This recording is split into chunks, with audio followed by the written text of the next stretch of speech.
So to begin, you mind telling us a little bit about yourself? What do you teach here at Columbia University? I teach international human rights law. Oh, interesting. Fun stuff. And yeah, I teach in the Institute for the Study of Human Rights. Oh, cool. So you mind telling us a little bit about your educational journey, how it is you ended up here at Columbia? Yeah, good question. I went to law school and then I went away to Berlin for 7 years. Interesting. And started actually teaching in Berlin. I was saying I actually, I think one of my very first teaching gigs was teaching soldiers in Berlin, because there were college programs. We occupied Berlin, and at the time it was before the fall of the wall, and there were soldiers there. And I taught a course to military police, interestingly, in the University of Maryland's program, I think it was. Oh, cool. So that was one of my first teaching gigs. I started teaching in Berlin, came back here, and among other things I kept teaching here, and then at some point started adjuncting at Columbia. Nice. So how would you say that the MilVets community at Columbia in your classroom, how do they differentiate themselves from the traditional age students? So I would say that military vets, of whom I've had a few, both here and at other schools, tend to be older, of course, more experienced, more mature. And it's always nice to have more experienced, more mature students in the class. They bring a whole different perspective to the class. Military vets in a human rights class are particularly interesting for me because they have a particular experience with some of the issues we discuss. We talk about war crimes in class. I really like to get the military perspective in a discussion like that because it's just different from what other students can bring to the discussion. So I think it's a very positive thing. Awesome. So you would say then that the military vets' contributions in your classroom create an overall better educational environment for the classroom as a whole, Absolutely. correct? Absolutely. Awesome. So if I were someone in the military community right now who's considering applying to either Columbia University and either peer institutions or just academia at large, what advice would you give to somebody in the military community considering applying to college? I mean, not really different from what I would give. The advice I would give to somebody in the military community doesn't differ that much from what I would give to anybody. When you write your application, for example, make sure that you talk about your personal experience, what makes you different. And for a vet, obviously that's something that makes them different from the average college applicant. So I would certainly use that in an application. And otherwise, yeah, I think that's the main thing. Cool.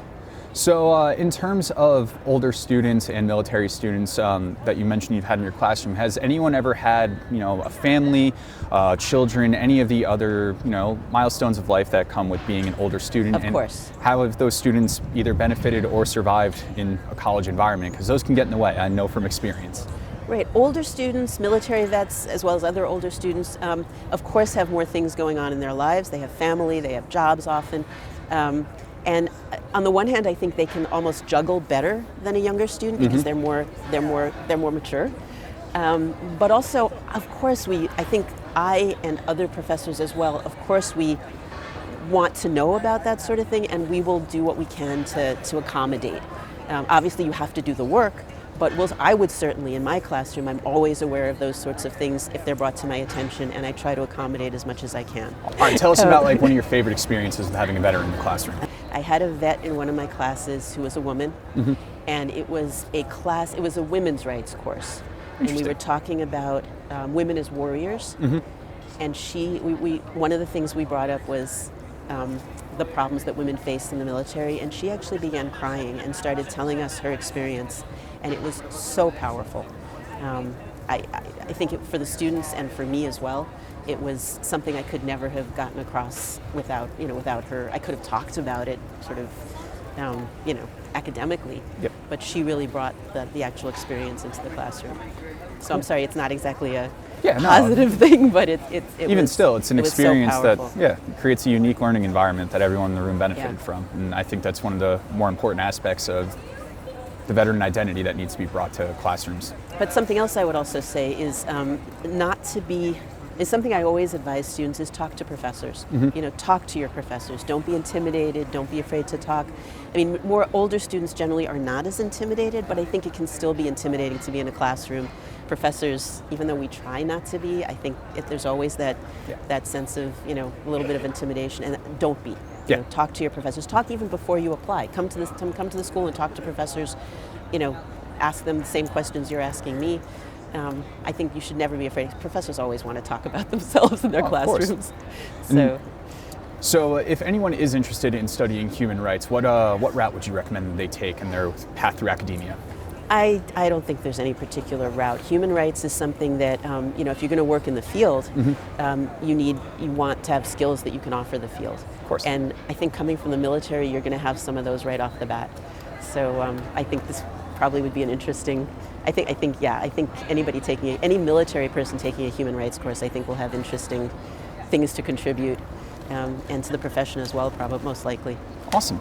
Earlier you mentioned that you went to law school. Yeah. So there is a dearth of representation with enlisted veterans specifically in law schools right now. So in your opinion, as somebody who graduated from a very prestigious law school, what would you say could be done to better alter that dearth in representation with enlisted veterans in law school? I mean, good question. Apply. Apply, and again, with your experience as part of your application. Talk to deans and administrators. I mean, in some parts of the country, they have more experience with this than others, I think. I'm not sure what else I would say to that. So in terms of here at Columbia University, would you say that some of your fellow administrators and faculty have positive things to say about the military community on campus? I would suspect, and I don't think we talk about it all that much, but I would suspect attitudes are mixed. The military has a mixed reputation. Some of us are older and we can remember Vietnam and things like that.